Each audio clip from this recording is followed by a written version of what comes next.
All right, kings and queens, just checking in really quick, just to show y'all what I'm doing here. You might say, well, King, why your watermelon black? Y'all see that? Y'all see right there. Y'all see over there, right? I got sea salt on here, okay, which our body's supposed to have, instead of the iodine salt. Now, don't get it twisted.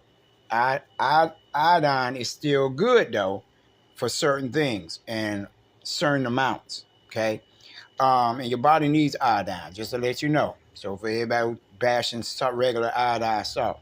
Now when it comes to all that food with so much on it, you don't supposed to have it. But I got black pepper in here. And that black pepper multiplies, expands the energy that's in this watermelon into your body. Okay, and I say it like that because this is exactly what we need. All right.